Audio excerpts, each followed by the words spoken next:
Hello,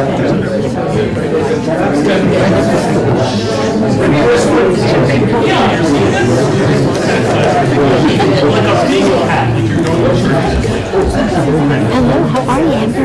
Pretty good. I'm doing all right, John. How are you?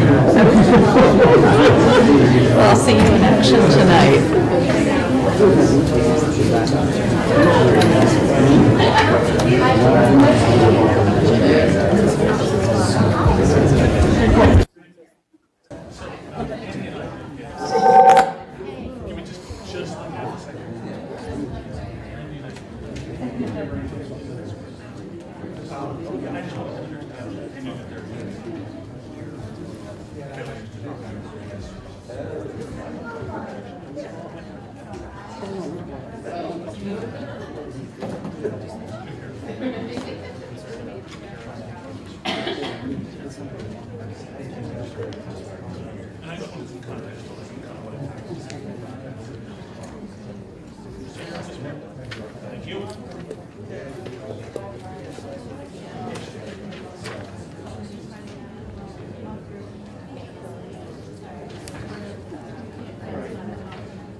Good evening, everybody. I have 7:30. I'd like to call this meeting to order. I would ask that you all please rise for the Pledge of Allegiance. Pledge allegiance to the flag of the United States of America and to the republic for which it stands, one nation, under God, indivisible, with liberty and justice for all. Thank you. Mr. Harris, if you could call the roll members, please. Yes, Mr. President. Mr. Valentine. Here. Ms. Gray. Here. Ms. Diaz. Here. Mr. Rivera. Here. Mr. Smith-Waddell. Here. Mr. Soto. Here. And President Reichenbach. Here. Move to approval of the minutes for the March 26, 2019 meeting. Motion to approve. We have a motion and a second. Council comments from the public? Hearing none, Mr. Harris. Mr. Valentine. Aye. Ms. Gray. Aye. Ms. Diaz. Aye. Mr. Rivera. Aye. Mr. Smith-Waddell. Aye. Mr. Soto. Aye. And President Reichenbach. Aye. Proclamations, honors, awards, and resolutions of recognition. We have one tonight, Mr. President. Thank you. We'll move right into our first public comment period. This is reserved for citizens who have contacted the city clerk prior to the meeting to request the opportunity to address city council. I would ask that you limit the duration of your comments to 3 minutes. Just to remind people who are here, maybe for some other items on the agenda, you will have an opportunity to speak when those items come up if you're here for that. So, Mr. Harris, do we have anybody who called ahead this evening? Yes, we do, Mr. President. First is Tammy Rojas. Thank you. Good evening, Ms. Rojas. Tammy Rojas, West Vine Street. Okay. I'm the co-coordinator of the Lancaster Healthcare Rights Committee with Poor People First PA, and we are part of the Poor People's Campaign, a national call for more revival. We are here tonight to witness the vote for our city resolution for a public health care advocate for the state of Pennsylvania and request a conversation be started on another city resolution, which we are also proposing to draft. A city resolution for our state government to implement legislation for a universal health care system that covers all Pennsylvania residents. We have an opportunity to continue to work together on the local level to put pressure on our state government to do what is right by the people. President Reichenbach, you yourself stated last Monday you recognize the possibilities of what you could do versus what you can't do. We are at a moment where you can all decide to work with us together on the issues that affect the poor and dispossessed in Lancaster or not. We met with the mayor Thursday and we left feeling hopeful, but we also know actions speak louder than words. If we work together, our community will be more successful and we could be leaders in fighting poverty. It will not be easy and it will require lots of changes you all may not be used to, but it's important you make an effort for the sake of the people you represent. We request regular meetings with our local officials to voice our concerns and discuss solutions to the issues we address. We, the poor and dispossessed, are the ones who are directly impacted, and thus are the ones who have the solutions. Poverty is caused by many issues that are interconnected and must be addressed as such. Tonight, we demand you get in contact with UPMC and put pressure on them about their proposal for an emergency room facility they said they would have at the other building they own on College Avenue. They need to get that up and running as soon as possible because according to Mike Sterla, who expressed deep concern over UPMC's actions, said it could take 3 years before Lancaster General Hospital is equipped properly to handle the current capacity.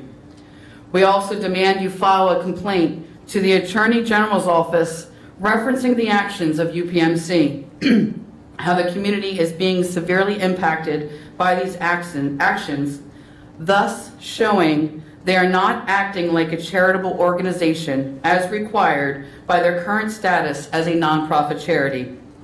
The State Attorney General, Josh Shapiro, has an opportunity to appeal the latest case and take it to the Pennsylvania State Supreme Court. A judge may have ruled in favor of UPMC in regards to the consent decree with Highmark, but the area of the lawsuit that wasn't ruled on was the part referencing UPMC's nonprofit charitable status. It's time our local officials not only listen to us, but truly hear us when we talk about the issues that concern us. Stop going for the easy political wins or holding back over fear of what your colleagues may say about your stance. Instead, be a champion and stand up for what is right for the people. Thank you. Thank you, Ms. Rojas. Sir, do we have anyone else who called ahead this evening? Yes, Mr. President. Next is Ann Winslow. Thank you. Good evening, Ms. Winslow. Good evening. My name is Ann Winslow. I live on Columbia Avenue. And I'm also the co-coordinator of the Lancaster Health Rights Committee of Put People First PA, part of the Poor People's Campaign. As we all know and was spoken about in the meeting on April 2nd, there is also an affordable housing crisis in Lancaster due to the rising rent prices due to gentrification. Despite a large portion of city workers earning low wages, either the minimum wage of $7.25 or slightly higher, affordable housing for these workers is virtually non-existent. If one is to spend no more than 25 to 30% of wages on rent, as is stated in various guidelines, this would mean that a minimum wage earner working 40 hours a week before taxes should be paying no more than $290 to $348 a month in rent. A far cry from the, quote, affordable housing rents, unquote, of $750 for one bedroom, which is 65% of their income, and no more than $1,000 for a two-bedroom apartment, 86% of their income, quoted by Eberly Myers, the development firm hoping to demolish Robberitos and building a housing project that would generously provide approximately 10 of these, quote, affordable, unquote, units. According to an article published by L&P just yesterday, the minimum wage needed to live within Lancaster is $19.41 an hour, almost three times the minimum wage in Pennsylvania. In order to provide affordable housing to the invaluable workforce that keeps the city running, we, the city residents, especially those of us that are poor and dispossessed, and the governing body of the city and county need to begin to invest in the people who keep our city running. When entering into a discussion with developers, we need to demand that, as part of the deal, that truly affordable housing units be made available to those of us who keep the city running, whether directly by providing services in the various businesses of the city or supporting those businesses, such as those in healthcare and education. By investing in us, you're investing in the future of the city. If you make the investment of paying those who are poor and dispossessed a livable wage, and creating affordable housing to live in, we will be increasing the revenue of the city because we will be able to live and spend our money in the city rather than in areas that are more affordable outside our city.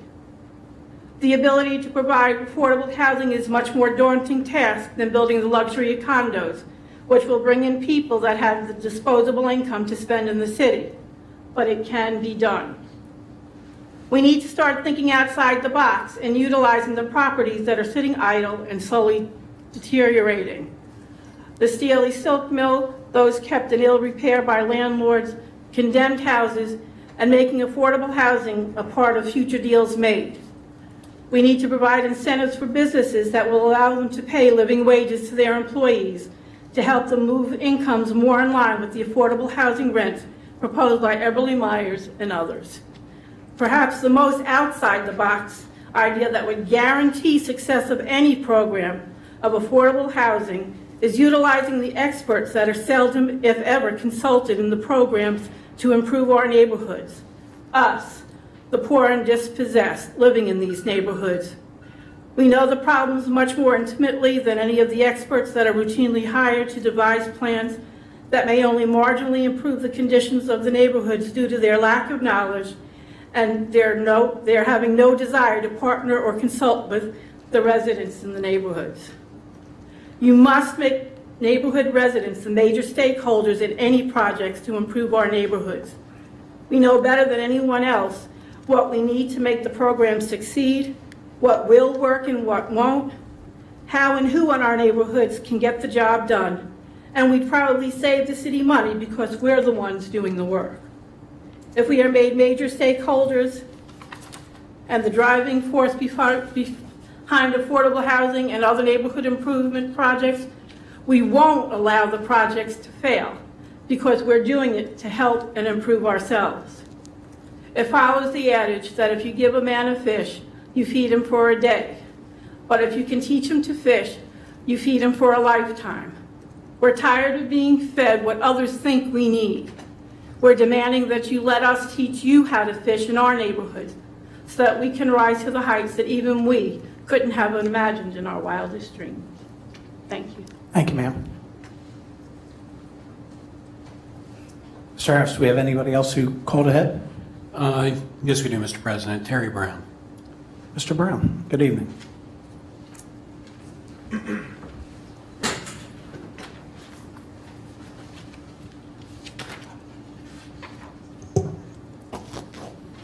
My name is Terry Brown. I live on West Chestnut Street. For the mayor and every city council, okay, there's another UPNC on Manheim Pike.